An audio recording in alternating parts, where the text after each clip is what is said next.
Muito boa noite, meu nome é Thaís Reis Oliveira e essa é mais uma edição do Fechamento, nosso programa semanal que discute os grandes temas da semana e também os destaques da edição impressa de Carta Capital. Gostaria de agradecer a presença de todo mundo aqui, agradecer também a companhia dos meus colegas, Ana Flávia Gussen, repórter da revista. Boa noite, Thaís. Boa noite, pessoal. Bem-vindos. E André Barrocal, repórter especial da revista em Brasília. Oi, Thaís, boa noite, Ana Flávia, boa noite a todos que nos assistem e ao nosso convidado que vai ser anunciado agora. E justamente aproveitando o gancho do Barrocal, mas antes de anunciar o nosso convidado, eu gostaria de falar do tema que é o grande assunto da semana e também a capa dessa edição de Carta Capital, que é André Mendonça, o mais novo ministro do Supremo Tribunal Federal. Muita gente desconfia da chegada de um homem terrivelmente evangélico, como bem definiu o presidente Jair Bolsonaro, a mais alta corte brasileira de justiça, e imagina que esse é mais um passo do projeto de poder das igrejas pentecostais e neopentecostais, que já há algum tempo ampliam sua influência sobre o legislativo, o executivo e o judiciário. Para comentar esse assunto e para entender um pouco melhor o que significa a chegada do André Mendonça ao Supremo e o que, na verdade, pensa o povo evangélico brasileiro, se é que a gente pode definir que há exatamente um povo evangélico, a gente tem a honra de receber aqui o antropólogo Juliano Speyer, que é autor de um livro chamado O Povo de Deus, Quem são os evangélicos e por que eles importam. Eu, o Barrocal e a Ana vamos fazer algumas perguntas a eles, mas vocês que estão nos assistindo também fiquem à vontade para nos enviar perguntas aqui nos comentários, na medida do possível nós vamos repassar algumas delas ao Juliano. Juliano, muito obrigada por ter aceitado o nosso convite, bem-vindo. Eu que agradeço, prazer falar sobre esse tema tão complexo e importante, né, de hoje. Juliana, eu gostaria de começar perguntando, você acompanhou muito de perto os fiéis evangélicos, né, o eleitorado evangélico há um tempo, foi isso que deu origem à pesquisa, que se tornou um livro. E, em 2022, parece que o apoio dos líderes evangélicos ao presidente Jair Bolsonaro segue garantido. Mas os fiéis, segundo indicam as pesquisas até aqui, estão divididos e parecem ter se decepcionado, em certa medida, com o presidente. Tem um levantamento da revista Exame, em parceria com a Ideia Big Data, que foi divulgado em 19 de novembro, e esse levantamento mostra que a aprovação do governo no segmento evangélico caiu 11 pontos percentuais entre o mês de outubro e novembro, então é uma queda bastante significativa, e eu gostaria de entender de você o que explicou esse apoio do eleitorado evangélico ao presidente Jair Bolsonaro em 2018, e que fatores podem ter levado ao que parece ser agora certa decepção, arrependimento e uma mudança de perspectiva em relação a ele. Bom, primeiro, eu queria só me localizar, né? Eu sou um antropólogo, então a minha perspectiva e a minha expertise vem de pesquisa de campo com pessoas comuns, né? Eu não sou um cientista político, não sou jurista, então não tenho mais do que uma opinião comum como outras pessoas para falar sobre esses outros temas, mas posso falar sobre o evangélico comum. Acho que o primeiro dado importante é que o evangélico ele foi quem decidiu a eleição, mas que foi uma eleição muito parelha, né? Se você olhar uma pesquisa do Datafolha por religião, cruzando voto e religião, na véspera do segundo turno, todos os principais blocos, inclusive ateus e agnósticos, votaram 50-50, né? Os evangélicos votaram 2/3. Eu tenho a impressão, acho que não é um grande mistério, que o motivo para isso é o quanto o candidato Bolsonaro vem se esforçando e acenando em relação a esse grupo que geralmente é muito maltratado pela esquerda, né? É um grupo que, apesar de quando a gente olha para ele, a gente olha ali para esses líderes mais importantes, né? Segundo esse mesmo levantamento do Datafolha de 2019, o evangélico é principalmente preto, periférico, pobre, a maior parte são mulheres. A Igreja Universal, por exemplo, que é uma igreja que tem cerca de 3 milhões de fiéis, 75% são mulheres, e jovens que moram nas cidades, né? E com visões morais, as pautas morais conservadoras. Esse conservadorismo não vem só da igreja, ele vem do fato dessa ser uma população migrante do sertão do Brasil, com vínculos familiares tradicionais, históricos, né, uma grande importância na manutenção da família, com todo mundo se ajudando em redes de proteção mútua, e que, junto com uma moral cristã, principalmente pentecostal, se enfatiza, né? E o candidato Bolsonaro, apesar de não ser evangélico, negociou muito bem uma comunicação com essas pessoas, usando, inclusive, no seu lema de campanha, Deus acima de todos, né? Alguma coisa que nenhum outro candidato de nenhum outro partido fez, à esquerda, à direita ou ao centro.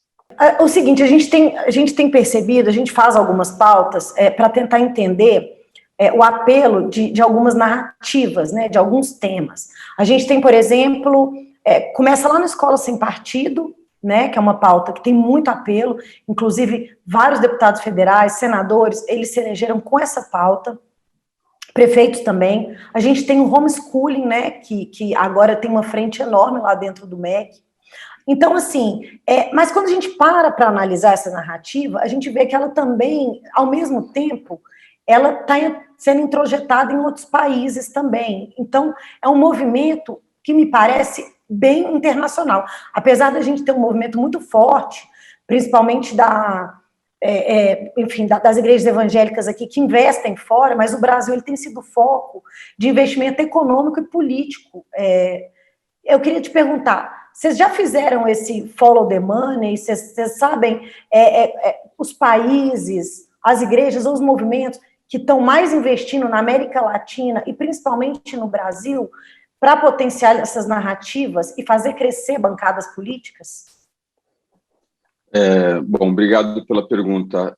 Eu não sou nós, eu sou só eu, sou pesquisador, né, que fez o trabalho etnográfico nesse bairro periférico de Salvador, e nunca foi o assunto da minha pesquisa mapear redes de financiamento internacionais, então não saberia dizer.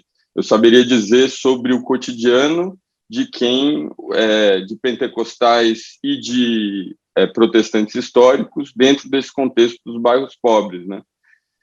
Mas é um tema muito importante e eu gostaria de saber, inclusive. Barrocal, antes de passar para você, eu só gostaria de fazer uma pergunta da Ana Paula, que é nossa espectadora aqui, e ela gostaria de saber, Juliano, partindo dessa perspectiva dos fiéis evangélicos, em que aspecto a esquerda os tratou mal, a seu ver, e quais foram as suas impressões fazendo essa pesquisa? Bom, o meu argumento principal é um argumento antropológico de um grupo de autores do final dos anos 90, começo dos anos 2000, de que o Brasil vive numa condição de apartheid social. Isso é dito literalmente, por exemplo, pela professora Cláudia Fonseca, da Universidade Federal do Rio Grande do Sul, num livro muito importante chamado Família, Fofoca e Honra, né? E que fala sobre esse Brasil de dois andares. O andar de cima é o andar dos planos de saúde privados, da escola privada que leva à universidade, enfim, é uma certa manutenção, né, ou uma grande manutenção de status quo. E o Brasil de baixo é o Brasil que está sempre derrapando, né? O Brasil como no lugar em que eu vivi, o Brasil em que o posto de saúde abre às 10 da manhã, as pessoas fazem filas a partir das 5, o médico às vezes vai, a enfermeira às vezes vai, quase nunca tem remédio, e o hospital mais próximo é 80 quilômetros de distância. Se você ficar doente, o azar é seu, entendeu? Você tem que se virar para pegar um táxi ou pegar um vizinho, etc., né? Então, esse é o primeiro contexto, né? Mesmo as pessoas do meu círculo social, eu sou historiador, estudei na USP, depois antropólogo, etc., falam muito sobre os brasileiros de origem popular, como diz essa bibliografia, mas conhecem muito pouco de perto esse mundo, né? É um mundo, de fato, a professora Cláudia Fonseca, ela fala que os dois momentos de contato entre os brasileiros das camadas médias e altas com o brasileiro das camadas populares são tomando café de manhã, conversando com a empregada, quando ela está presente, ou no momento do assalto, né? É curioso que o Brasil parece um país extremamente integrado e segundo essa leitura, nós temos muita dificuldade, principalmente nós, classe média em geral, não necessariamente a esquerda, né, de falar com o pobre comum, que não é o pobre diferente, que não é o quilombola, que não é o indígena, que não é, enfim, o pobre com cultura, né? O pobre sem cultura geralmente é visto como um alienado. Eu me lembro aqui de um debate que aconteceu cerca de um ano atrás, quando o Emicida defendeu a não ida a uma passeata e o professor Emir Sader disse que ele achava que era inteligente, mas não estava sendo inteligente, né? Então, isso são rastros de um comportamento que tem até um olhar benigno em relação às camadas populares, mas, em geral, as considera incapazes de assumir comportamentos, posições, opiniões, por conta da sua falta de escolaridade, né? Então, mesmo esse comportamento benigno, favorável, com intenção legítima de reduzir a desigualdade, também esconde uma visão classista diferenciadora e que se incomoda quando o pobre tem a sua opinião, né? Inclusive, na resposta a esse comentário do professor Emir Sader, o Emicida, no programa Roda Viva, fala bastante sobre a igreja evangélica, falando sobre isso, né? Ou seja, o quanto o crente é maltratado de uma forma quase natural, e eu posso falar mais disso se vocês quiserem, né? Em qualquer situação, ninguém está dentro dessas igrejas, que não são as grandes mega igrejas, desses donos enfim, dessas infraestruturas internacionais, mas são as pessoas que estão ali, que recebem essas pessoas no final do dia para que elas chorem suas perdas, para que elas consigam a sua cesta básica, para encontrar emprego para quem está precisando, enfim, toda a rede de ajuda mútua que dentro desse espaço periférico no Brasil passa muito pela igreja.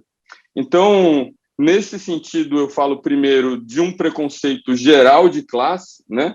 E não é uma opinião minha, eu explico isso com detalhes no livro, é o primeiro capítulo do livro, né, sobre preconceito de classe. E num segundo ponto, em relação aos evangélicos e à esquerda, primeiro, assim, tem um grande debate que não tem especialmente a ver com evangélicos, mas tem com a fé, esposado, por exemplo, pelo biólogo de Oxford, o Richard Dawkins, que considera a religião patética, uma ficção, etc., e despreza as pessoas que têm religião. Uma postura iluminista, né? E a gente vê esse debate entre o iluminismo e a razão, né?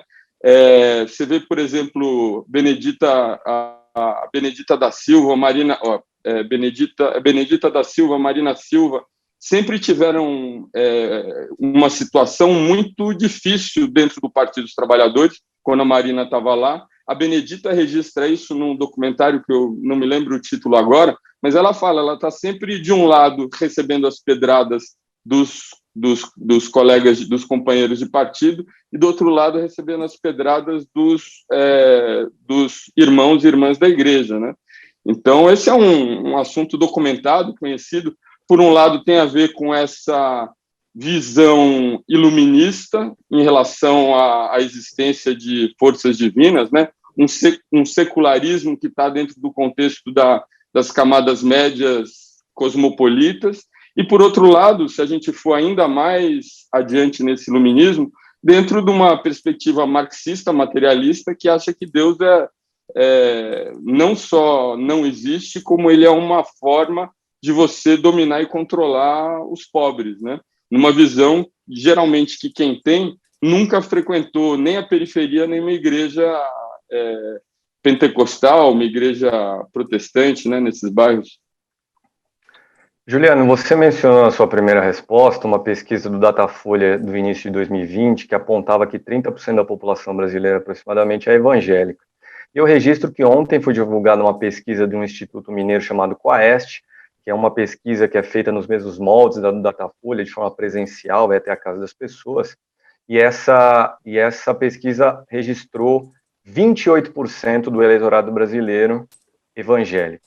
Mas, feita essa observação, queria lhe perguntar o seguinte: também na sua primeira intervenção, você disse que a esquerda maltrata os evangélicos. como os evangélicos reagem a esses maus tratos? Como você imagina, por exemplo, que um evangélico se sentiu ao ver a primeira-dama, Michele Bolsonaro, sendo debochada pela reação que ela teve durante a comemoração pela aprovação de André Mendonça para o Supremo Tribunal Federal? Essa é uma pergunta. A segunda pergunta é a seguinte: esses maus tratos, em geral, têm origem em pautas do campo progressista. Como, na sua opinião, seria possível compatibilizar, fazer com que dialoguem essas pautas, aborto, descriminalização das drogas, relações homoafetivas, com a agenda e as convicções morais de um evangélico? Tá. Sobre esse dado do Instituto Mineiro, eu tenho a impressão que estamos mais perto dos 1/3 do que mais longe, né, em direção a 1/4. Mas é uma questão de dados, né? Eles têm a metodologia de pesquisa e vão dialogar com o Datafolha para ver onde que está essa diferença. Inclusive, considerando, dentro do crescimento do mundo evangélico, o crescimento dos novos desigrejados, né? As pessoas que se consideram evangélicas, mas não frequentam igrejas. Enfim, teria que ver no detalhe. A sua pergunta, a segunda foi sobre como os evangélicos reagem aos maus tratos da esquerda. Acho que como qualquer pessoa reage aos maus tratos de qualquer um, né? Eu estava conversando recentemente com uma amiga muito querida, que é uma faxineira que mora no bairro onde eu vivi. Ela votou no Lula na primeira e na segunda eleição, depois votou na Dilma de novo, apesar de ter feito primeiro campanha para a Marina. Dela votou Bolsonaro e Bolsonaro agora. Aliás, votou Bolsonaro e está falando, estou considerando, apesar de tudo, estou vendo que ele fez um monte de besteira, estou considerando votar em Bolsonaro. Daí eu perguntei, poxa, mas por que, né? Já não é suficiente tudo, né? Essa questão da vacina, essa grosseria, essa vulgaridade, essa questão com as armas, né? Ela falou, eu não decidi ainda, mas eu simpatizo muito com o Lula, mas eu sinto que a esquerda não gosta da gente, né? E eu tenho ouvido, André, de vários contatos, pessoas mais ou menos escolarizadas, usando o termo guerra cultural, né? E como eu não trabalho com o tema evangélico, né, esse é o assunto do meu livro, eu trabalho com pesquisa de mercado no Instituto, eu não tenho tido oportunidade de acompanhar isso mais de perto, mas a maneira como as pessoas se sentem é a mesma maneira como qualquer pessoa, qualquer minoria se sente quando ela é desprezada, menosprezada. Tem uma expressão, um termo, aliás, do sociólogo francês Pierre Bourdieu, que fala de uma violência simbólica, né? Que é quando você humilha uma pessoa para colocá-la no lugar dela, em geral, usando humor, né? Então, esse tipo de gozação fora de lugar, né? Ridicularizando. E quando eu vi isso mencionado no Twitter, eu comentei algumas vezes, falando, olha, é exatamente por isso que tem 1/3 da população, mais ou menos, ou 28%, que tem dificuldade de votar por candidatos de esquerda, né? Porque o diálogo geralmente é com as lideranças em situações oportunas e não com o brasileiro pobre, que é difícil ver isso, sabe, André? É curioso isso, porque a informação, não é que a gente está desinformado ou que não existam esses problemas em relação à presença de organizações evangélicas com projetos de poder, é que a gente tem uma visão muito recortada dessa realidade e fala para esse pequeno recorte como se ele representasse o todo, né? Sem conhecer nem a literatura sociológica, que é abundante, rica, bem feita, nem conhecer essas pessoas de perto, nunca ter entrado numa igreja, né? Sempre ter esse conhecimento mediado. Essa é a segunda resposta. Daí você me perguntou como compatibilizar. Tem uma socióloga que eu até recomendo que vocês entrevistem também, ela é americana, chama M. Erica Smith, que estuda justamente evangélicos em relação à questão política e publica sobre isso. Ela é uma acadêmica, né? e ela diz que o mundo evangélico ele está subrepresentado dentro do governo, meio que dialogando com essa ideia de que o nosso governo, historicamente, é um governo mais progressista do que a população em geral, não só a população evangélica, né? Ele é mais progressista do que isso. Então, acho que uma maneira de dialogar com isso é escolhendo como que a gente vai catalogar ou classificar o evangélico que a gente considera progressista. Então, se você falar que o evangélico progressista numa plateia assim, você fala, eu quero só de evangélico, eu quero aqui que levante a mão quem é a favor da legalização do aborto, da legalização das drogas, por exemplo. A questão do casamento homoafetivo ela é mais complicada ainda, a gente pode falar depois, mas não quero tomar tempo.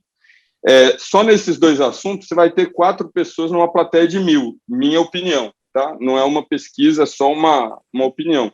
Se você classificar como evangélico progressista a pessoa que defende uma escola de melhor qualidade, que tenha um transporte urbano mais humano, mais de melhor qualidade, que melhore a qualidade do serviço de educação, você vai ter, sei lá, 40% da plateia levantando a mão.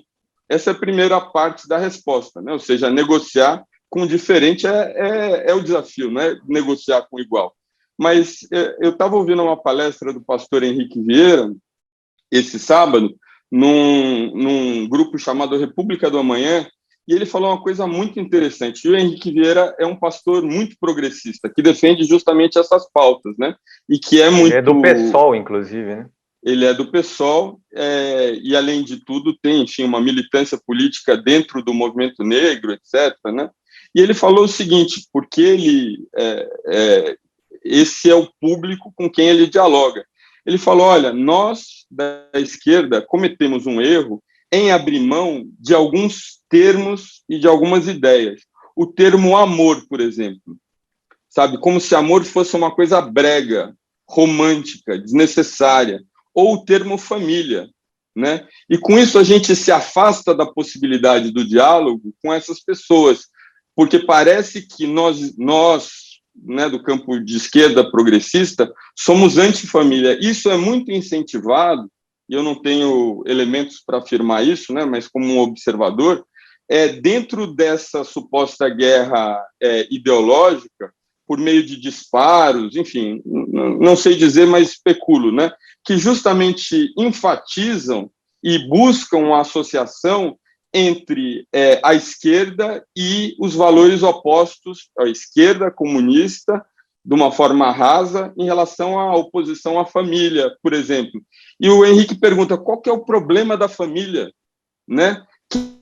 Por que a gente abriu mão de conversar sobre isso? Né? De conversar sobre esses assuntos? A gente precisa reconquistar o direito de falar que essas coisas são legais também, mesmo dentro de casamentos afetivos, ou inclusive em casamentos homoafetivos, por exemplo. E ele oferece uma chave, que eu acho que é muito mais a longo prazo, porque o momento agora é muito polarizado, mas colocando esses contrastes, por exemplo, em relação à legalização da maconha. O evangélico, em geral, ele não é apenas contra a legalização da maconha, ele é contra a utilização de substâncias que intoxicam. Então, a pessoa, para ser, em geral, né, para ser batizada, ela para de fumar, para de beber, em algumas igrejas para de tomar café, para de usar açúcar, né? Então, a maconha não é uma exceção nesse caso, a maconha é mais um desses produtos. Mas daí o Henrique fala, quando você vai dialogar sobre esse assunto, você fala, olha, eu não estou aqui dialogando em relação ao uso da maconha por causa do entretenimento ou do uso dessa maconha. Eu estou dialogando aqui por conta da vida, das vidas negras periféricas que são perdidas em função disso. Então, você prefere o quê? Você prefere manter essa ilegalidade que produz as mortes, ou você prefere defender a vida? E me pareceu um argumento muito inteligente, né? Mas um argumento a ser levado a partir do momento que você tem um contato e estabelece uma comunicação, né, verdadeira, aberta, interessada, empática. Juliana, minha pergunta é a seguinte, a gente que roda o país, por exemplo, você vai em cidades muito pequenas, tem lugares, igrejas muito pequenas, que são quase familiares, né?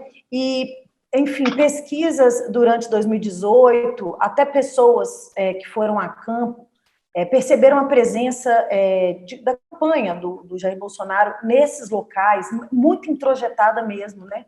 Dentro da vida das comunidades. Você acha que para 2022 ainda dá tempo de ter algum tipo de virada, tendo em vista que tornou-se uma questão extremamente enraizada? A gente tem um problema da esquerda que trata mal, como você mesmo disse, né? Então tem que ter, inclusive, uma mudança, uma virada de chave, não só nas lideranças, né? Mas também na criação da base da esquerda. Como é que você enxerga isso para 2022?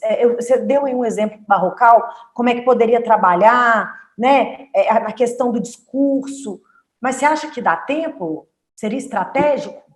Olha, Ana, eu acho que tem duas coisas a favor dos candidatos que estão colocados em oposição ao presidente, né, a candidatura do presidente.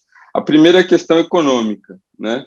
Então, a pauta econômica se torna uma pauta muito importante. Lembrando que o evangélico, por exemplo, você pegar a Assembleia de Deus, que é uma igreja que tem 12,5 milhões de fiéis, por exemplo, 1/3 vive com renda mensal de meio salário mínimo, ou de até meio salário mínimo.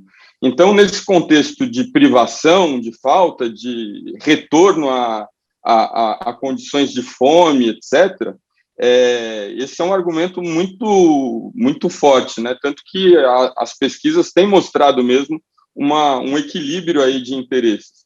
Agora, eu acho que a outra questão que não tem sido tão discutida e que eu tenho a impressão que é importante, e eu venho falado em algumas ocasiões, é o quanto, por conta da falta de experiência, interesse que o campo de esquerda progressista tem à religião, se observa de uma forma pouco clara o vínculo do presidente com essas igrejas evangélicas em geral, sabe? As pessoas que conhecem melhor a Bíblia, primeiro sabem que o presidente não é evangélico, né? O presidente é católico e se mantém católico, mas isso não é problema, né? Assim, o catolicismo também tem visões morais parecidas com o do mundo evangélico, e essa tensão entre católicos e protestantes já não existe de uma forma muito enfática há 300 anos. Então, posto isso de lado, o presidente é claramente uma pessoa que não tem um domínio da Bíblia, por exemplo, né? Ele tem um arsenal de conceitos teológicos muito limitado, não é o assunto dele, é um assunto, enfim, que ele trata, mas eu tenho a impressão, né, mais pelo que eu vejo e pelo escuto, muito mais por uma conveniência. O evangélico que conhece bem a Bíblia, porque ele vive lendo a Bíblia e vive falando sobre a Bíblia, sabe disso, né? Então, o apoio do evangélico hoje, como eu citei no começo, ao presidente Bolsonaro, ou o que resta desse apoio, ou esse talvez apoio, né, ele se deve ao fato do presidente falar claramente em relação à pauta moral, principalmente da família tradicional, né? Diferente dos outros candidatos que têm demonstrado, apesar de uma postura um pouco mais, sei lá, estratégica em relação a esses assuntos, mas não falam dessa forma como o presidente fala. Agora, por outro lado, custa caro para o evangélico, em termos simbólicos, manter o apoio ao presidente, né?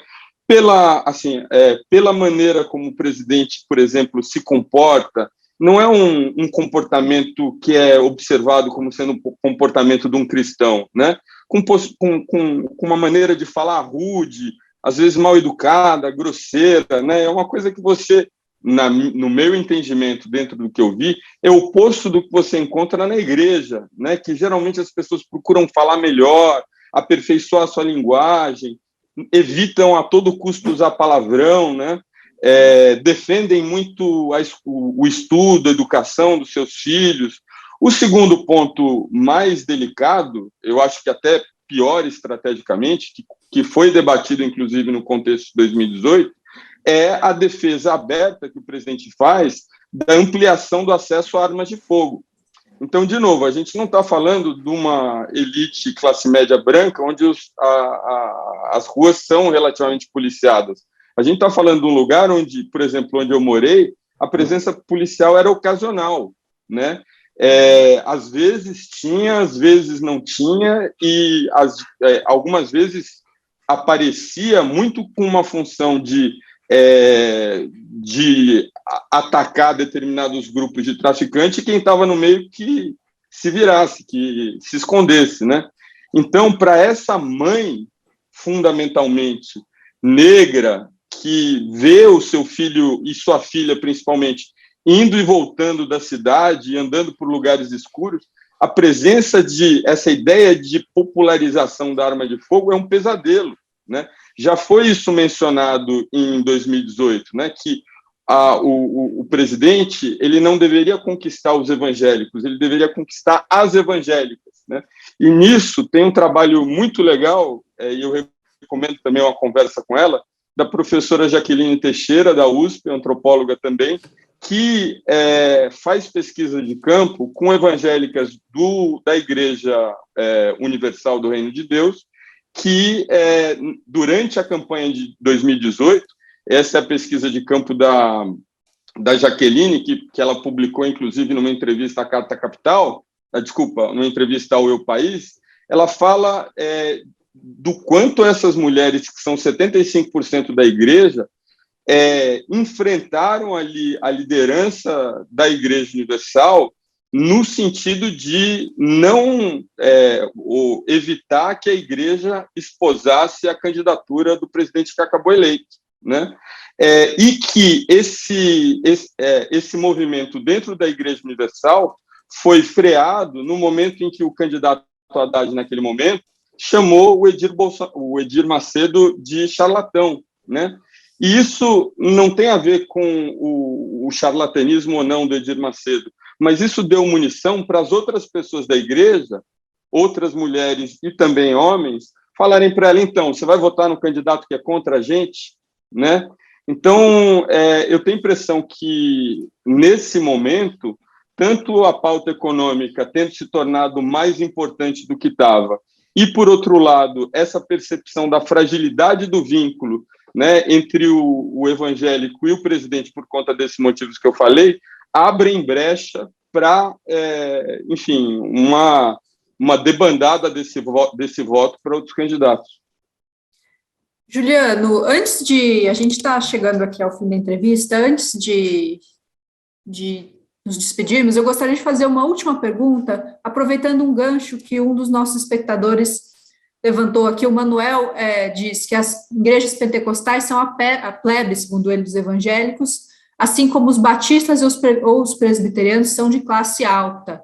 Eu gostaria de aproveitar esse gancho para perguntar da diferença entre a população, que é a massa dos fiéis evangélicos, que são, na sua maioria, mulheres, negras, que fazem parte dessas denominações pentecostais ou neopentecostais, e desse grupo calvinista, dos batistas, dos presbiterianos, que tem, de fato, mais acesso ao poder no governo. O caso do André Mendonça é muito emblemático, ele que é um pastor de uma igreja batista. Então, ao mesmo tempo presbiteriana.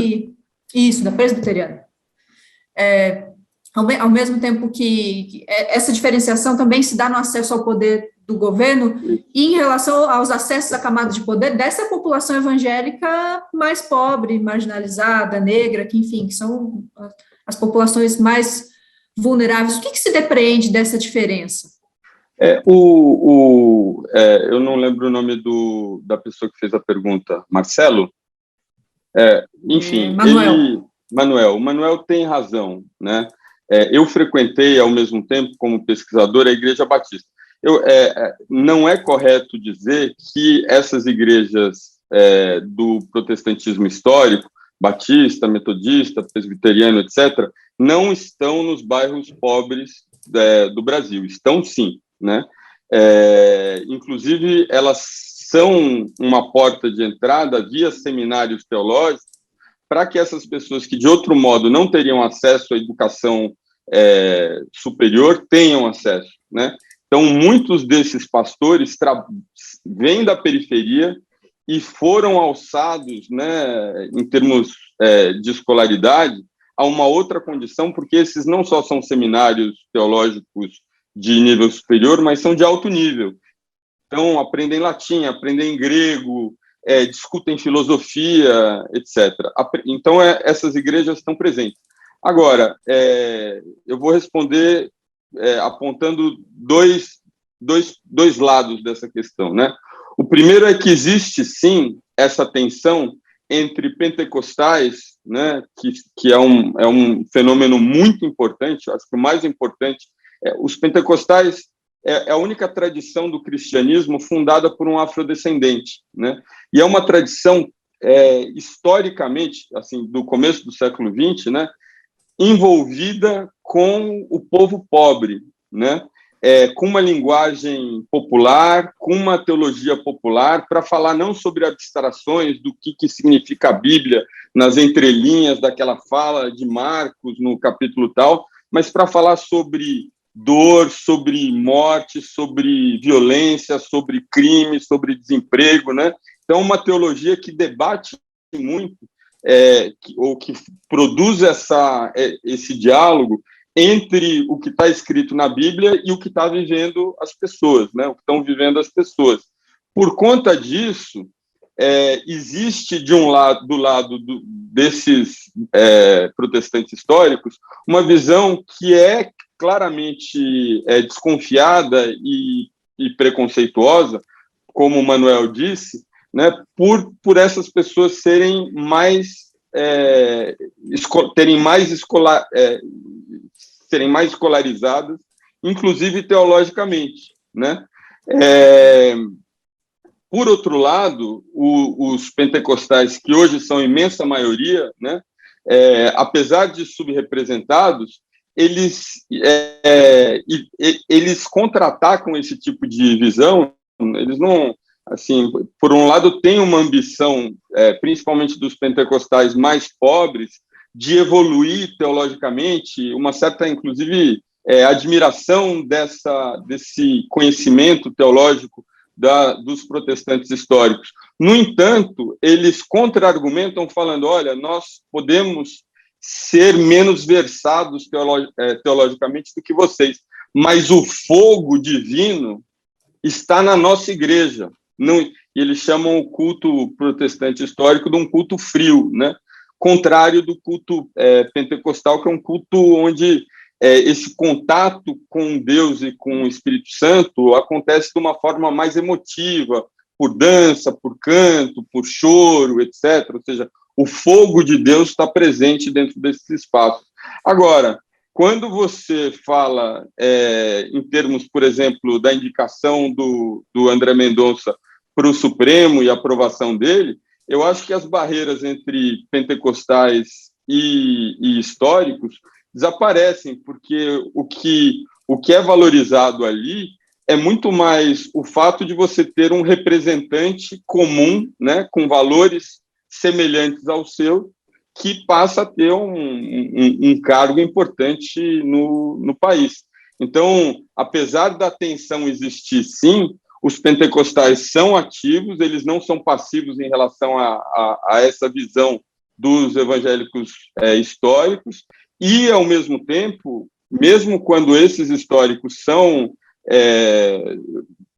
incorporados a ministérios, ou essa posição agora, eles se sentem representados também. Eles são mais próximos dessas denominações históricas do que eles são, enfim, de quem está mais longe em outros campos. Juliano, eu gostaria de agradecer a sua presença, o tempo que você dedicou para conversar aqui com a gente. Espero que a gente possa, certamente tem muito assunto ainda para discutir a respeito desse tema. Muito obrigada. Eu que agradeço a oportunidade. Obrigada. Boa noite, Juliano. Pessoal, antes de a gente seguir para a pauta do programa, eu gostaria só de ler alguns comentários a respeito da nossa conversa com o Juliano. Por exemplo, do Diogo Oliveira, que diz: como ex-evangélico, sei que sempre foi pregado que sofremos uma perseguição, mesmo que o Brasil seja esmagadoramente cristão. Eles pensam que Bolsonaro pode defendê-los do mundo. O Celso Teixeira diz que um dos problemas com as esquerdas é o academicismo com o qual ela se dirige ao público em geral, e não raro utilizando-se de uma linguagem arrogante em relação ao outro. O Senatório, que é membro do canal, um abraço para o Senatório, diz: no dia que esses evangélicos entenderem que Jesus era um camarada comum na raiz, que optou pelos excluídos, vamos todos caminhar para o socialismo, rezando ou não. E o Celso Teixeira diz: estigmatizar os evangélicos como ignorantes é uma posição arrogante. Em alguns cantos das periferias das cidades, as igrejas evangélicas representam uma única tábua de salvação para certos grupos. O Diogo Oliveira discorda que a esquerda trate mal os evangélicos. Para ele, os evangélicos não gostam da esquerda porque acham que a esquerda pode destruir os valores deles. Queridos, eu gostaria, então, de falar agora mais a respeito da questão política que envolve a indicação do André Mendonça. Gostaria de fazer uma pergunta para o Barrocal. O André Mendonça, enquanto esteve na Advocacia Geral da União, teve uma posição algo discreta. Alguns dizem que ele foi um advogado-geral da União, inclusive correto, mas no Ministério da Justiça, e foi quando foi nomeado ministro da Justiça, que ele se mostrou como um defensor do bolsonarismo, como um dos branca-leões de Bolsonaro, levando adiante processos contra pessoas que criticaram o presidente. Que face de André Mendonça você acha que a gente vai ver no Supremo nos próximos anos? Primeiro, Thaís, tentar explicar o motivo dessa diferença de atitude dele quando num cargo e depois em outro. A Advocacia Geral da União, para quem não sabe, é uma linguagem técnica, que a gente em Brasília é familiarizado com isso, é um órgão que reúne advogados que defendem basicamente o governo nos tribunais. Esses são advogados escolhidos por concurso público. Então, digamos que na AGU, André Mendonça tinha menos margem de manobra, ele estava cercado por pessoas técnicas concursadas, embora tivesse poder para nomear cargos de chefia.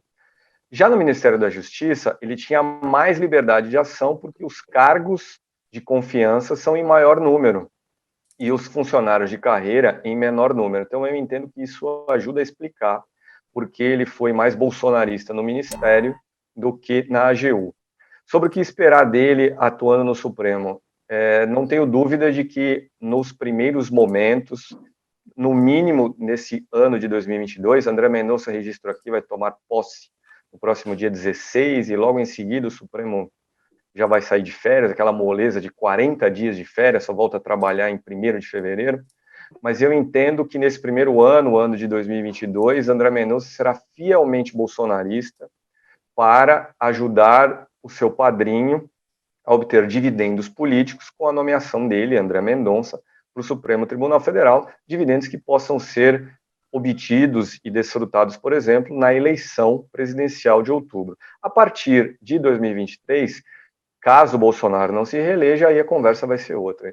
Eu entendo assim.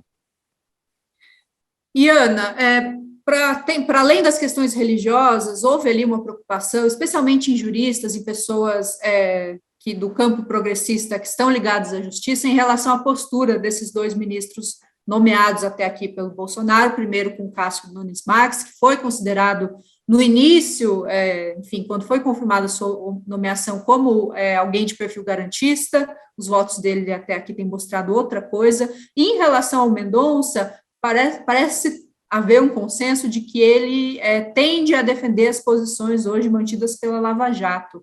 Eu gostaria de saber se você, que tem contato mais direto com esses juristas de esquerda, sabe como eles interpretam essa chegada tardia de André Mendonça ao Supremo.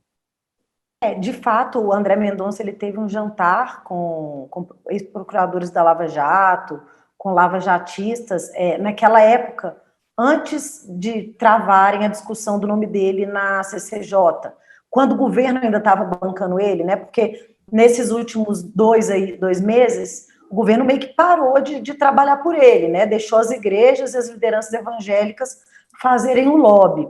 Mas eu acho que, na verdade, além a questão da Lava Jato, ela já meio que, eu acho que ela já andou, assim, a operação acabou, de fato, os questionamentos que estão sendo feitos, igual ocorreu agora do Sérgio Cabral, já com uma base numa jurisprudência de um outro processo, já a tendência já é caminhar.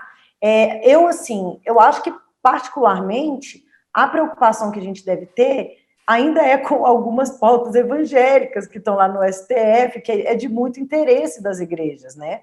Porque a principal associação que fez o lobby para o André é a ANAJURE, né? Que é a Associação Nacional dos Juízes Evangélicos, que é ligada a Damares. E essa ANAJURE, ela, além de ter feito campanha para o André Mendonça, ter ido lá comemorar, além dela estar dentro do governo, a ANAJURE, ela é a principal, ela entra com pedidos de audiência em ações, por exemplo, que correm no Supremo, como ação favorável ao aborto, ações, até a questão dos templos, quando foi fechar na pandemia, a ANAJURE foi uma das que deu respaldo.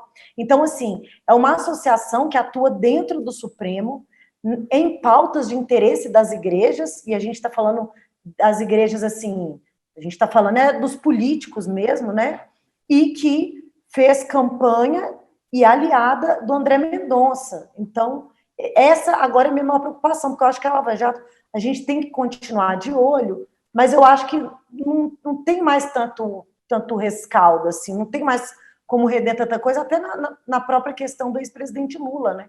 Os processos todos já voltaram para a primeira instância, enfim, não tem como, já prescreveu outro processo. Então, eu acho que, assim, para mexer no tabuleiro de cima mesmo, eu acho que a maior preocupação, eu acho que realmente é a pauta evangélica, mas não no sentido social.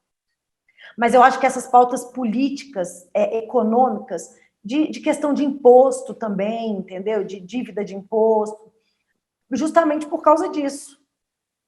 Pois é, eu concordo com a tua posição, Aninha, que a grande preocupação agora talvez sejam essas pautas que interessam aos grupos organizados, cuja união se dá por conta da religião. E é importante lembrar também que essas associações evangélicas, como a ANAJURE, e figuras importantes do movimento evangélico hoje no governo Bolsonaro, como é o caso da ministra Damares, têm relações, por exemplo, com a ala mais tradicionalista e linha dura da Igreja Católica, algo que há 10 ou 20 anos seria impensável. Os neopentecostais e os católicos travavam uma guerra pública, uma disputa por fiéis, uma disputa sobre qual era a Igreja de Jesus Cristo na Terra. Tudo isso, a partir de uns 5 anos para cá, essa rivalidade se dissipou e eles passaram a se unir em algumas dessas pautas.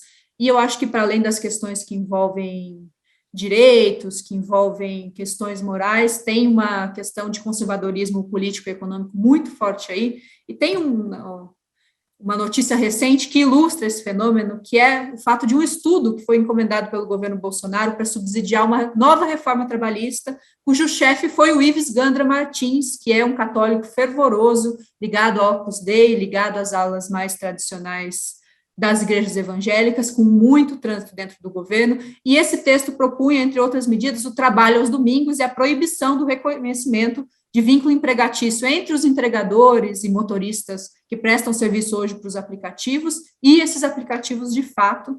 Então, esse foi um estudo que propunha pelo menos 330 alterações em dispositivos legais da reforma trabalhista, incluindo 110 regras, artígrafos, parágrafos, incisos, e uma das mudanças mais marcantes era justamente essa que envolvia o trabalho aos domingos. Segundo o texto, se aprovada essa mudança, um trabalhador só poderia ter direito a folgar nesse dia uma vez a cada 2 meses. É uma coisa muito próxima da semi-escravidão e que mostra, enfim, que o interesse desses grupos organizados e o poder que eles têm em relação ao judiciário e ao executivo hoje vai muito além de questões que envolvem casamento homoafetivo, aborto, eles envolvem também pautas econômicas bastante importantes. Exatamente. E um outro tema quente da semana são as pesquisas eleitorais. Mais uma vez, a mais recente delas foi divulgada pelo Instituto Mineiro Quest e, mais uma vez, indica o favoritismo de Lula em relação ao presidente Jair Bolsonaro. Ele aparece com cerca de 40% das intenções de voto no primeiro turno, vence todos os candidatos no segundo turno, ou seja, vence em todos os cenários, e essa pesquisa traz alguns dados bastante interessantes em relação a outras candidaturas, a meu ver. Primeiro, em relação ao presidente Jair Bolsonaro, que surge como reprovado, cujo governo é reprovado por mais da metade dos brasileiros e cuja figura dele pessoal é mal vista por 71% dos brasileiros. Não, perdão, 71% dos brasileiros avaliam negativamente a maneira com que o Bolsonaro tem conduzido a questão da inflação. A rejeição também, mas na verdade, é altíssima. 63% disseram que conhecem o Bolsonaro, mas que não votariam no ex-capitão em 2018. Eu acho que tudo isso é ponto pacífico, mas tem uma questão que me chama a atenção em relação a essa pesquisa, que é a rejeição ao Moro. Nessa mesma pesquisa, 61% dos respondentes disseram que conhecem o Sérgio Moro, mas que não votariam nele em 2022, e isso, para muitos analistas, inclusive para analistas identificados com a direita, joga água na fervura do Moro para essa candidatura. Talvez por isso o Bolsonaro e o Sérgio Moro estejam elevando o nível da troca de acusações. O Cacá separou para a gente um trechinho de uma entrevista do Bolsonaro à Gazeta do Povo que ilustra muito bem essa questão.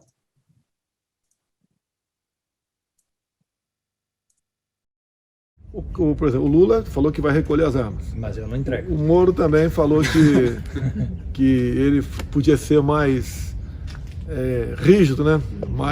Me peitar mais durante a questão das portarias de armamento dele. Como é que o cara se trabalhar comigo sabendo que eu sou armamentista e depois trabalhar contra? Ele trabalhou contra há muito tempo. Descobri mais tarde. Uhum. A diferença... Tem que ter caráter, né? Falar, olha, não me interessa trabalhar porque eu sou de esquerda. A diferença está em que o senhor coloca Deus acima de tudo e ele quer colocar seres humanos acima de tudo. O povo acima de tudo. Para tentar copiar o meu Brasil acima de tudo, Deus acima de tudo, ele botou o povo acima de tudo. Esse não aguenta 10 segundos de debate. Cara.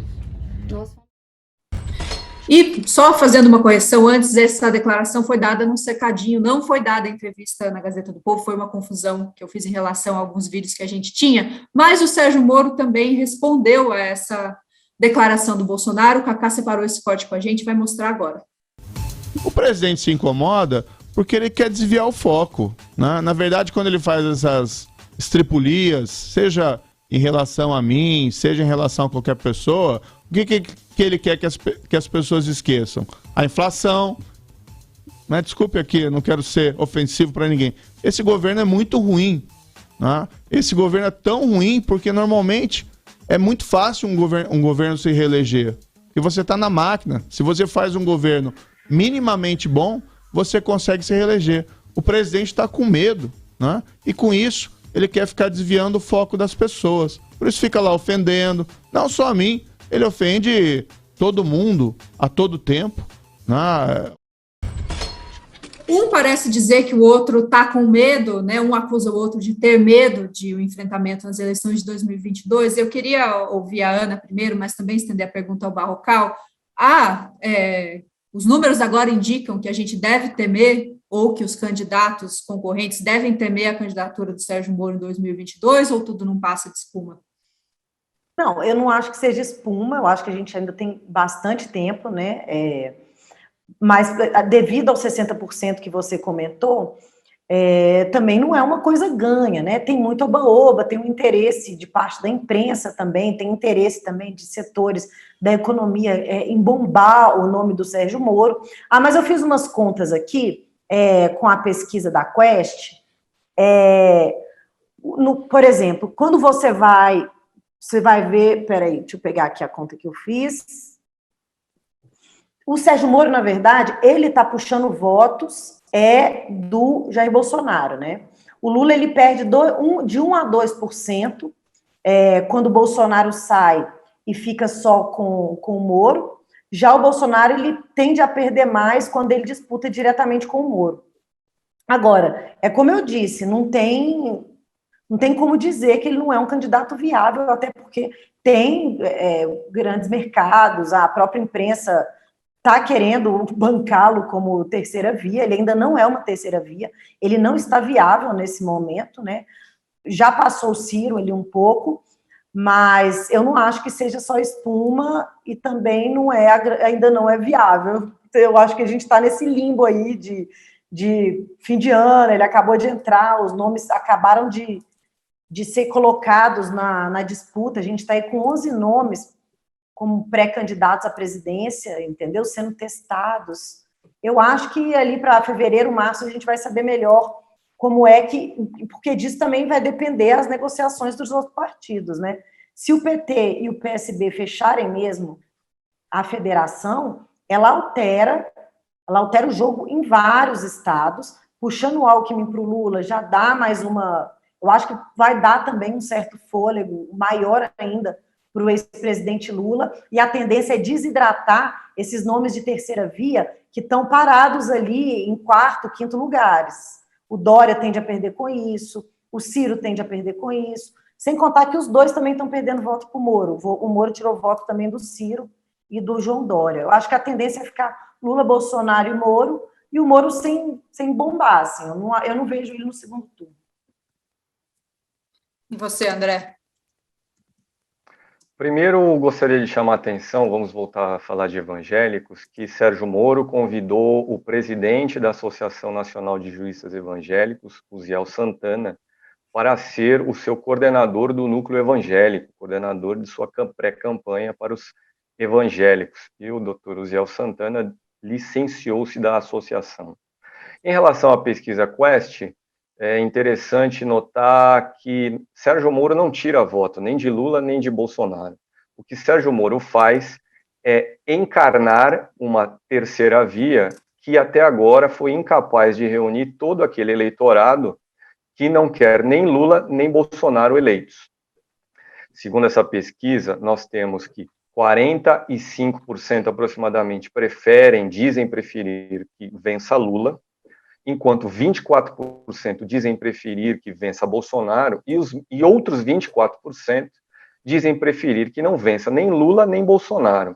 Então, o espaço da tal terceira via é desses 24%, e desses 24%, Sérgio Moro tem 10 pontos. E é uma pontuação, um patamar, que mais ou menos equivale àquele percentual da população que diz que o principal problema do país é a corrupção.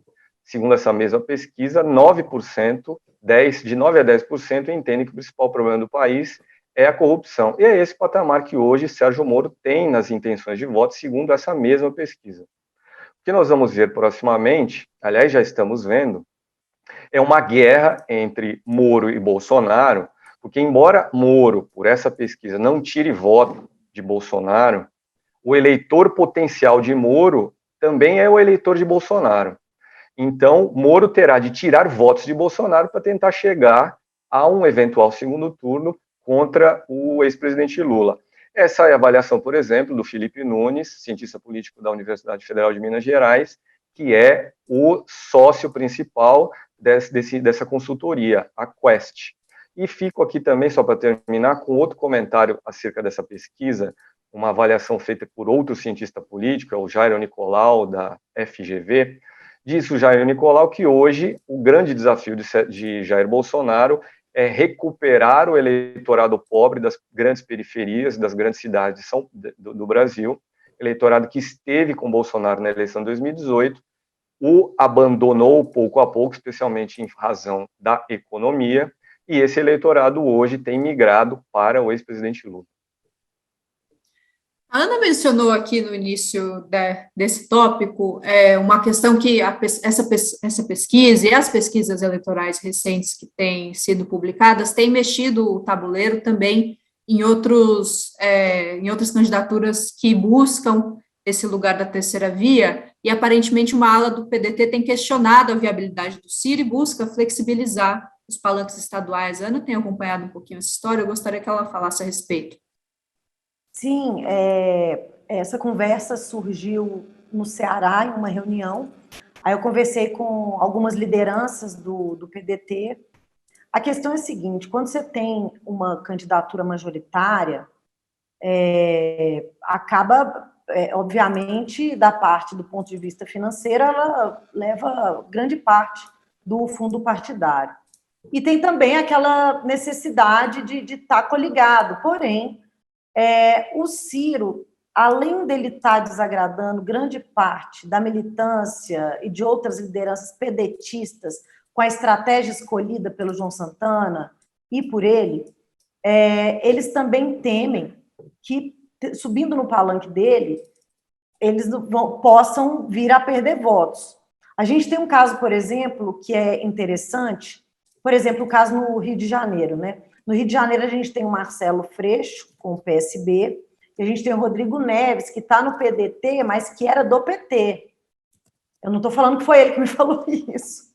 Mas, por exemplo, lá, o Rodrigo Neves tem uma chance enorme de levar grande parte da militância do PT para a campanha, mas, ao mesmo tempo, ele se daria melhor se ele subisse num palanque de Lula, se ele não ficasse engessado no palanque de Ciro Gomes. Esse, eu acho que hoje é o exemplo mais emblemático dessa crise. Então, semana passada, no início da semana passada, eles solicitaram, né, teve ali, falaram até em ameaça de rebelião, a bancada teria levado esse recado à direção para flexibilizar os acordos estaduais nesse sentido, né? O exemplo que eu estou dando é do Rio, mas tem outros estados também que podem se encaixar nessa situação. Apagaram o incêndio, fizeram uma reunião, ficou tudo por isso mesmo, e agora parece que a crise está voltando ali no PDT. Fato é que outra reclamação que eu vi de um pedetista é a discussão sobre economia que o Ciro faz, né? Acaba que fica uma pauta única, termos muito técnicos, e não tem conseguido chegar ao grande público, nem tem nenhum tipo de apelo popular à pauta econômica dele, e a pauta econômica do Ciro é a principal pauta que ele tem. Barrocal, aproveitando esse gancho que você levantou em relação ao que disse o Jair Nicolau, que Bolsonaro perdeu popularidade entre esse eleitorado pobre das grandes periferias urbanas, eu gostaria de falar sobre a dobradinha Lula-Alckmin, que ainda é incerta, mas que tem movimentado os partidos. O PSB quer receber o Alckmin, mas exige que o PT abra mão da candidatura majoritária em alguns estados, especialmente em São Paulo, onde Márcio França quer muito assumir o governo.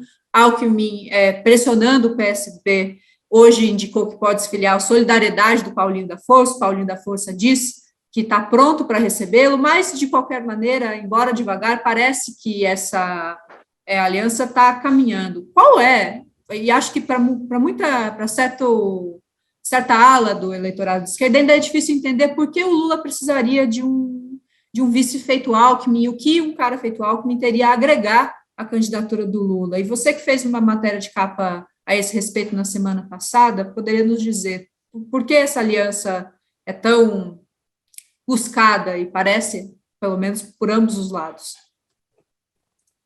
Do ponto de vista, começo por Alckmin, do ponto de vista de Alckmin, seria, quem sabe, uma oportunidade de ressurgir na vida pública. Ele que deixou a vida pública em 2018, após a derrota na eleição para presidente da República, com o pior desempenho já tido por um tucano numa eleição presidencial, ele teve 5% dos votos, viu o PSDB paulista ter o controle assumido por João Dória Júnior, atual governador do estado. Dória, que entrou na carreira política pelas mãos de Alckmin, traiu o padrinho, tomou conta do PSDB e agora não abre espaço para Alckmin dentro do próprio partido. Então, Alckmin é hoje uma figura escanteada no PSDB e teria, quem sabe, uma oportunidade de se recolocar na vida pública a partir de uma candidatura ao lado de Lula. Tenho a informação também, contei na semana passada, que essa é uma decisão, no entanto, difícil para o tucano, porque ele é muito identificado com o eleitorado tucano de São Paulo, eleitorado conservador, e não existe uma certeza de que, se ele, Alckmin, pular o muro, o eleitorado dele irá junto. Ganho para o PT ganho para Lula de uma eventual aliança com Alckmin. O PSB encomendou uma pesquisa realizada na capital paulista e na Grande São Paulo, que mostra o seguinte: sozinho, Lula teria 45% das intenções de voto, com Alckmin Lula teria 49% das intenções de voto. Então, na ponta do lápis, um dos ganhos para Lula e o PT de uma aliança com Alckmin seria, quem sabe, ganhar a eleição já no primeiro turno. O outro ganho potencial é o de quebrar resistências na classe média udenista, especialmente de São Paulo, uma tentativa de mostrar também para o dito mercado que Lula não é um extremista de esquerda, o espelho invertido de Jair Bolsonaro. E a propósito da informação que você deu, Thaís, de fato, hoje, Paulinho da Força Sindical, ele que é presidente do Partido Solidariedade, convidou Alckmin para entrar no Solidariedade. O PSB, você também mencionou, aceita abrigar o ainda tucano, mas em troca de cedê-lo para Lula, quer um apoio na eleição para São Paulo. Então, Solidariedade identificou uma oportunidade de ter Alckmin e se aproximar ainda mais de Lula. E por que eu digo se aproximar ainda mais? Ontem, o ex-presidente participou do encerramento do Congresso da Força Sindical. É uma entidade sindical que, embora rival histórica da CUT, que é tradicionalmente petista, a Força Sindical agora, desde a pré-campanha, já está com Lula. Não é difícil entender as razões são econômicas. Inclusive, uma curiosidade, contei na matéria da semana passada, houve um convite por parte de um sindicalista da Força Sindical para que Alckmin fosse à Federação dos Químicos do Estado de São Paulo, essa federação que é ligada à Força Sindical. Então, para que Alckmin fosse a essa federação conversar com os presidentes de 4 centrais sindicais, entre elas o presidente da própria Força Sindical, e nessa conversa os sindicalistas queriam sondar de Alckmin a disposição dele para ser vice de Lula na eleição do ano que vem. E para terminar aqui, enquanto então Lula estava com sindicalistas, trabalhadores, Jair Bolsonaro reunia-se com empresários da indústria. Lula promete uma esperança para trabalhadores, Bolsonaro promete continuar apertando os trabalhadores para agradar o PIB patronal. E a propósito dessa lembrança da Força Sindical, o Cacá preparou para a gente uma passagem de uma participação do Lula em um evento da Força no início dessa semana, e que mostra, enfim, qual é a disposição do presidente para essas próximas eleições. Cacá, pode subir. Eu já fui presidente da República. Por que eu estou metido nisso outra vez? Por que eu estou metido nisso? Eu já fui o presidente da República mais bem avaliado na história desse país. Saí da presidência com 87% de bom e ótimo. Todas as pesquisas feitas, quando perguntam qual foi o melhor presidente do Brasil, fui eu. Por que então eu quero voltar? Por que eu quero voltar? Veja qual é a responsabilidade que eu tenho, Sérgio Nobre. Eu não posso voltar e fazer menos do que eu fiz.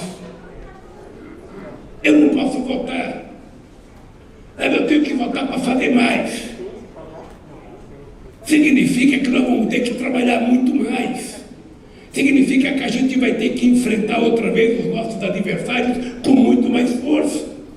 Ou vocês acham que os banqueiros da Faria Lima têm preocupação com o desemprego?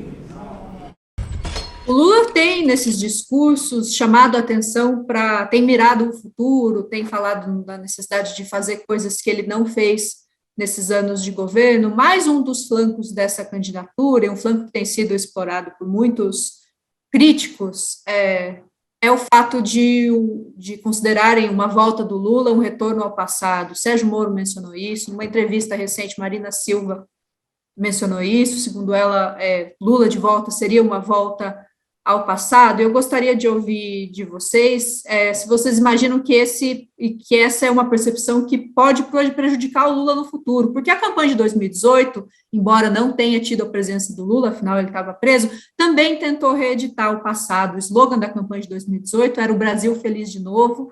Houve uma tentativa muito patente ali de projetar um Brasil que reproduziria o que foi bom no passado. Isso não deu certo, não se conseguiu descolar o governo Temer do que foi o governo petista, aconteceu o Bolsonaro. Será que esse vai ser um problema novamente em 2022, Ana, e depois Barrocal? Eu acho o seguinte, a gente tem que lembrar que o PT saiu do poder já tem bastante tempo, né? Já tem aí, vai fazer 7 anos, 6, 7 anos, né? 2016. Isso mesmo, vai fazer 6 anos, são 6 anos. E durante esses últimos anos, além da questão do golpe, o que meio que havia restado com o ex-presidente Lula preso era a discussão de legado do PT, né? O legado ali dos 3 mandatos e meio do partido na presidência da República. É consenso dentro do PT que na economia não dá para falar muito do legado do governo Dilma, por motivos óbvios, né? Então, essa, inclusive, tende a ser uma preocupação maior. O partido ele tem chamado figuras jovens para ajudar a produzir, apesar de ter o Postman, mas a gente tem agora o Guilherme Melo, que é um cara super jovem, com uma visão um pouco mais moderna da economia. Então, assim, existe essa preocupação. Em 2018, teve a discussão se aquele legado havia batido no teto. Eles acharam que dava ainda para explorar um pouco. Agora, eu já não acho mais que falar sobre o passado. Mas o presente está tão ruim que lembrar as pessoas de que em algum momento já foi melhor pode funcionar.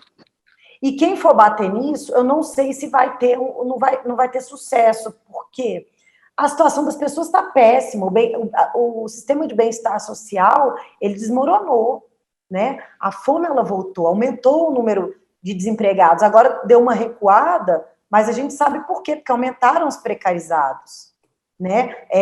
Então, toda semana é um vídeo, agora é um vídeo de família comendo lagarto no Rio Grande do Norte, porque não tinham o que comer. Agora é um menino que pede de Natal um bife para passar o bife para comer com a família no Natal.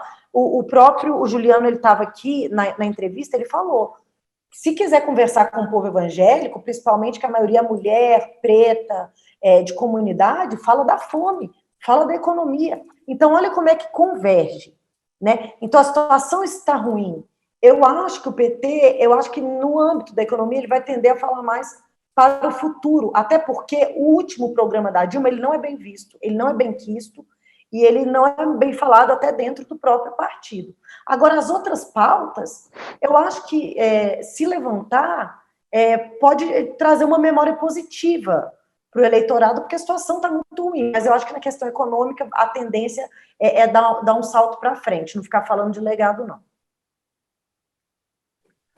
Curioso, Thaís, que Marina Silva critique o que, na visão dela, seria uma volta ao passado com Lula, pois foi com Lula na presidência e Marina Silva no Ministério do Meio Ambiente que se criaram as condições para que o Brasil atingisse, depois da ditadura militar, os menores patamares de desmatamento da Amazônia. Números observados durante o governo Dilma Rousseff. E hoje, com Bolsonaro, voltamos a ter desmatamento ilegal da Amazônia em patamares elevados. Sobre Sérgio Moro falar que Lula representa uma volta ao passado. Curioso também, Sérgio Moro convidou para ser seu guru econômico um economista que foi presidente do Banco Central no último governo da ditadura militar, nos anos 80, o senhor Afonso Celso Pastore.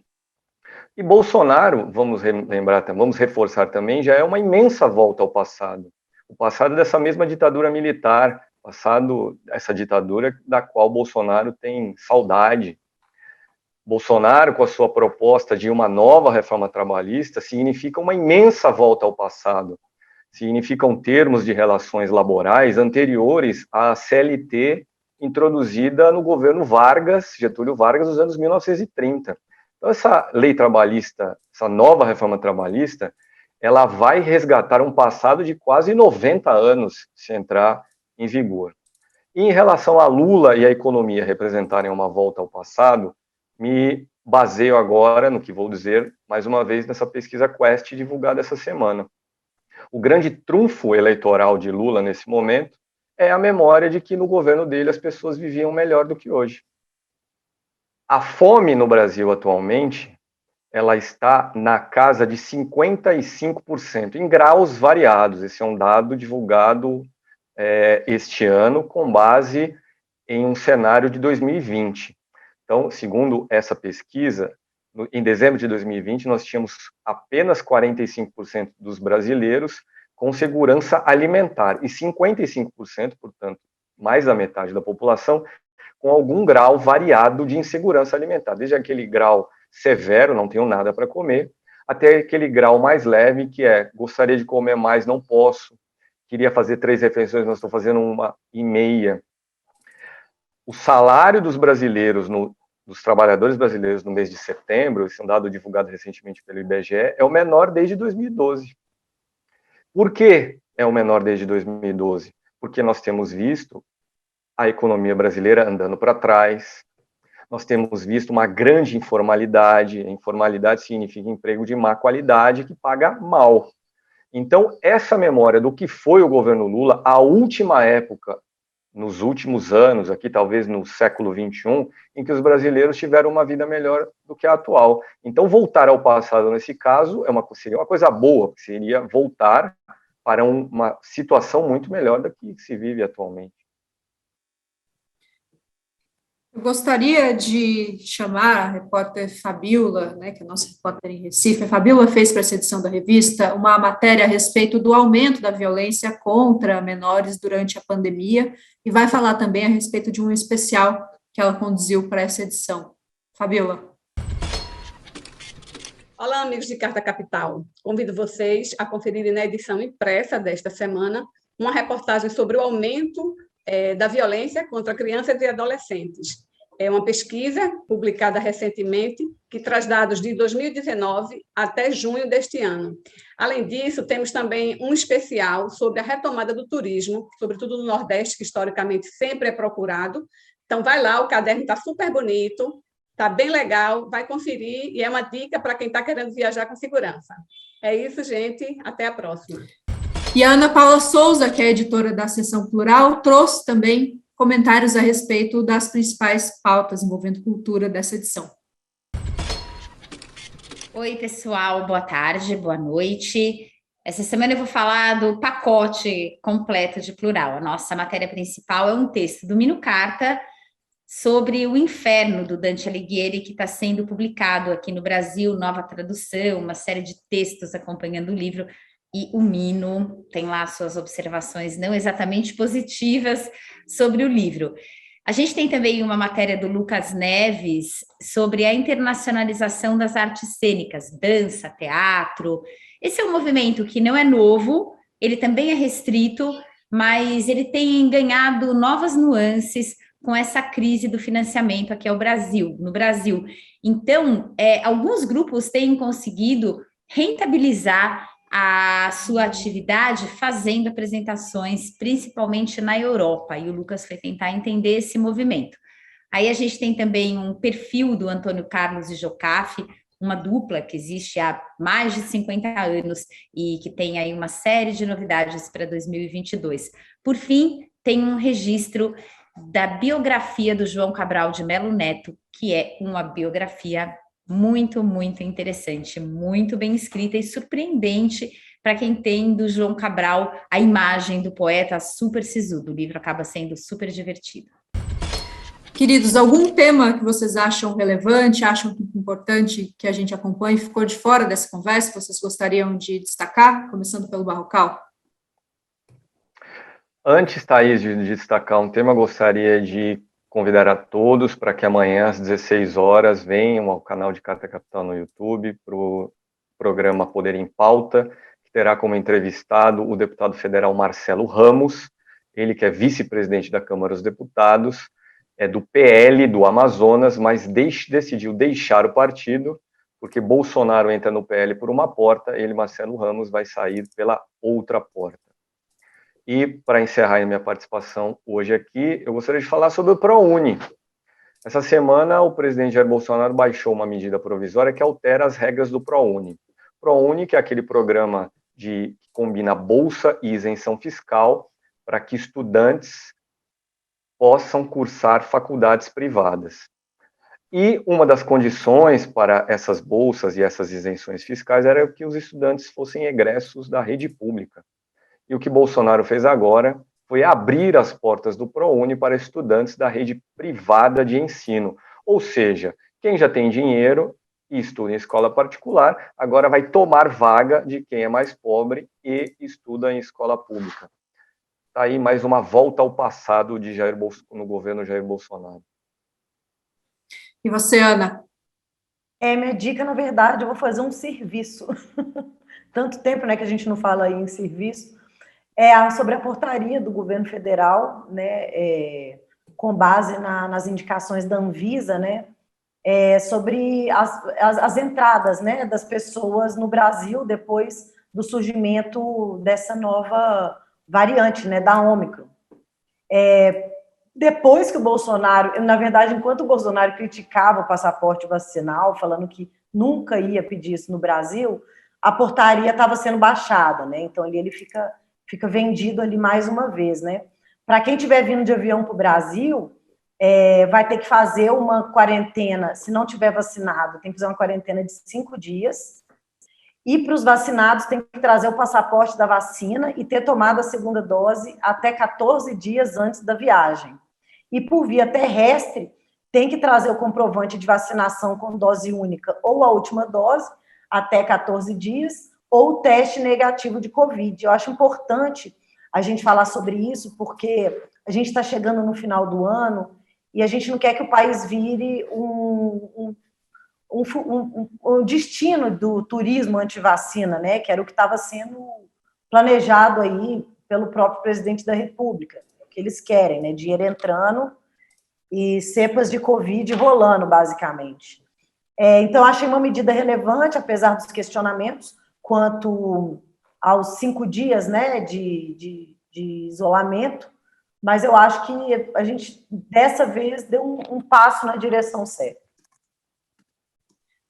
E eu, gente, gostaria de destacar uma análise que foi feita pela LCA Consultores, com dados do Ministério do Trabalho, que indica que dos 480 mil postos com carteira assinada que foram perdidos no ano passado, 462 mil eram ocupados por mulheres, ou seja, mais de 96%. O trabalho feminino está bastante concentrado, mostram os números no setor de serviços, e a pandemia aprofundou ainda mais a desigualdade. Muitas dessas mulheres que perderam o emprego de carteira assinada foram recolocadas em posições informais, com direito a menos benefícios. Algumas tiveram que, certamente, apelar para o empreendedorismo de sobrevivência, que não tem nada a ver com essa fantasia meritocrática que tantos setores da nossa sociedade têm para vender, e que, infelizmente, vai ser muito difícil para o país, e o próximo presidente tem aí um desafio enorme, que é reconstruir a crise agravada pela pandemia e a pilhagem, a perda de direitos, o empobrecimento que vem ocorrendo aí desde os últimos anos. Desejo sorte, tenho bastante esperança de que as coisas melhorem daqui adiante. E hoje gostaria de agradecer a todo mundo pela presença, por terem nos acompanhado até aqui, agradecer a Ana, ao Barrocal pela companhia e convidar vocês para acompanhar o canal de Carta Capital daqui em diante. Se você não se inscreveu, inscreva-se. Se você é inscrito, mas gosta muito da gente, considere tornar-se membro do canal. Tudo isso é muito importante para que o trabalho da Carta Capital siga adiante, siga firme nesse 2022 aí, que vai chegar certamente nos exigindo ainda mais. Muito obrigada a todo mundo e muito boa noite. Tchau, gente. Boa noite. Obrigada. Boa noite, pessoal.